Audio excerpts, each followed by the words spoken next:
lah, beli baru dalam showroom Perodua, betul? Betul. Pernah tak dia bagi petrol percuma? Tak ada. Tak ada. Tak apa, tak apa.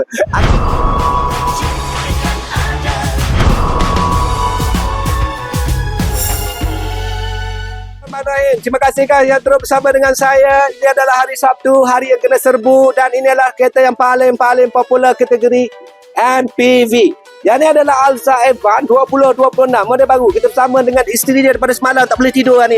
Isteri dia dengan anak dia tu. Kau zoom sikit masuk dulu. Dua-dua tak boleh tidur semalam. Assalamualaikum bang. Aku suka cerita yang benar tau. Sampai pukul 4 pagi kata dia nanti dah dulu. Dah nak subuh dah ni. Maknanya tak tidur lah semalam bang. So nama dulu bang. Adi Syakir. Adi Syakir. Saya panggil Syakir boleh Syakir, Dr. Syakir. Dr. Syakir. Yang ni anak yang bongsu sangat ni.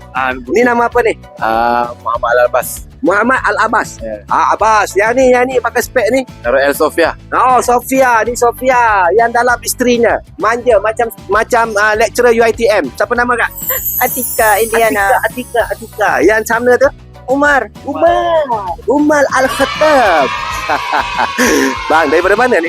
Daripada Ijuk. Oh, hijau. Oh, orang sini, orang Selangor. Penyokong kuat. Alamak, satu masa dulu bendera biru.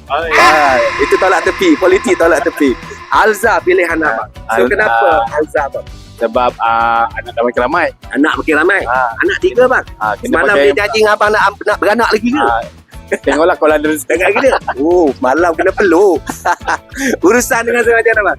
Alhamdulillah. Ini kereta keberapa dalam keluarga abang? Ini kereta yang kedua lah. Kereta kedua. Kereta pertama kereta apa? Myvi. Beli baru. Barulah tapi dalam lama lah dulu. Apalah, beli baru dalam showroom Perodua, betul? Betul. Pernah tak dia bagi petrol percuma? Tak ada. Tak ada. Tak apa. Aku bagi dulu petrol percuma daripada lagi turun ke pembicik. Yang ni saya bagi sebulan kepada abang. Minggu pertama bang, isi minyak bang, pakai duit saya bang, Ini adalah minggu yang kedua, pakai duit saya. Ada lagi. Minggu ketiga keempat ada kat sini bang. Abang kena gelek sikit. Sikit. Gelek.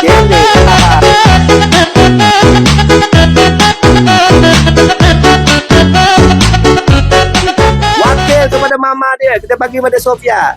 Isi minyak. Ya, adik nak juga. Adik nak isi minyak juga. Ambil isi minyak adik. Alah. Oh, nak juga laju. Semalam nak ambil kereta. Macam mana perasaan dulu? Rumah. Dia kata kereta dah ready. Kita bila nak ready? Bila nak ready? Nak beranak tu. Dia nak beranak. Ada. Kita boleh tambah anak. Awak dah kenapa? Anak dah 5. Berapa banyak awak nak? 10. Awak ingat saya ni mesin? Abang ni tak tengok jiran sebelah. 12 orang anak. Yang satu lagi 15 orang anak. Diorang boleh buat pasukan bola sepak. Pesanan terakhir daripada Abang Syakir kita.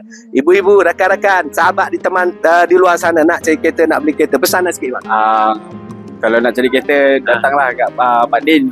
Cik Din kan ada. Cik Din kan ada. Jom WhatsApp segera kepada saya 012340 0034. Dekati hati umpama mimpi, kulihat kau memikat, ku tertambat, jiwa kini lemas bergelora. Tengku badan